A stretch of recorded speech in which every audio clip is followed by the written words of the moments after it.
If you're looking to bulletproof those hamstrings, here are my top 7 hamstring exercises. What's up, my friend? Mike Robertson here. And I don't know about you, but as a young trainer and coach, I didn't think a lot about the hamstring muscles. And in fact, a lot of athletes, coaches, and trainees alike don't think about hamstrings because it's not a visible or showy muscle. But let me tell you, you only got to pull your hamstring once to realize how important it is. So in today's video, I'm going to break down 7 of my favorite hamstring exercises, and I tend to break them down into 2 groups. One are going to be your more hinge focused activities, a little bit more hip dominant, and the second type are going to be more knee flexion dominant or more lower hamstring focused exercises. So before we jump into the video, take 2 seconds, smash that like button, and make sure you subscribe to the channel so you know every week when a new video drops. Now, let's do this. All right, one of my favorite hamstring exercises of all time is sprinting. Now, I'm sure you'd love to watch me sprint. Actually, let's be real, nobody wants to watch me sprint. So instead, I'm gonna give you some awesome B-roll of really fast people running really fast. Now, a lot of times people will watch the Olympics, they'll watch the World Championships, and they'll think, oh man, they've got great hamstrings, I'm gonna start sprinting. Please don't do that. Instead, be smart. If you wanna start sprinting, start off very easy, be sub-maximal in your training, don't do a lot of volume, just get the hamstrings exposed to some higher speed activities before you get really crazy and start trying to run really fast. Okay, second on our list is a Romanian Deadlift, or RDL. This is a fantastic foundational hinging movement, and I love it because it really targets and emphasizes the hamstrings directly. So, I'm not gonna have a lot of load here. Obviously, I'm just demoing with the barbell, but to do this effectively, I like to start with my feet hip shoulder width apart. I like to make sure I can feel my whole foot, my toes, and my heels, and I'll start with my knees soft. What this allows me to do is when I push my hips back, I can really focus all the emphasis on my glutes and hamstrings.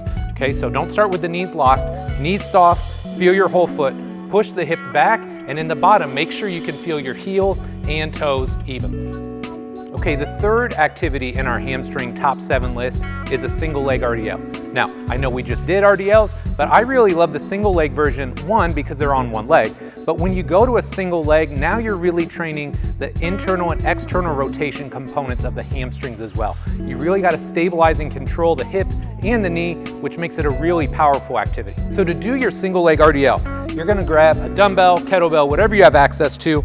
I want you to start with that knee soft, feel your whole foot, and then try and be slow and controlled coming down. If you need to put your foot down in between, by all means do that. Probably gonna weeble and wobble a little bit. That's totally okay. Do your best to stabilize and control yourself throughout the movement though.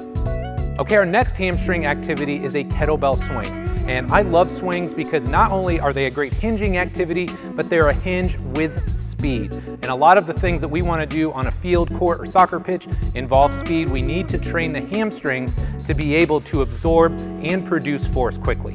So in this case, all you're going to do, set up with the kettlebell in front of you, feet are a little bit wider than shoulder width apart. I'm going to kind of think about setting myself up, setting my back. I'm going to come back and I'm just going to pop the hips through. So back, pop the hips through, making sure just like on all these other hinging variations, we can feel the heels and the toes when we're in the bottom. All right, moving on to our knee flexion hamstring activities. Probably the best of the best is the Glutes Ham Raise. I remember way back 2000, 2001, training at Westside, having guys like Chuck Vogelpohl and Dave Tate yell at me. Felt like my hamstrings were gonna explode because I'd never done these before. But I tell you what, it may feel like the first time or two. Once you get into these, you'll learn it is a world-class hamstring builder. So to do a glute ham, go ahead. I like to use a little mat, just give myself a little bit more cushion on the front side of my leg, smash my heels into the plate, abs engaged, and you're gonna come down, control it to the best of your ability, and then curl back up. Really focus on using the abs. You don't want this lower rib cage poking forward. You don't want a big curve in your back. Keep those abs on, push those heels into the plate, control down, and come back up. Okay, the next exercise on our hamstring list is a valve slide leg curl. Now, these are valve slides. They also look a lot like furniture movers. Use whatever you got access to, doesn't matter to me. What I want you to do though, get your heels in the middle of the slide. I'll generally start at the midpoint position.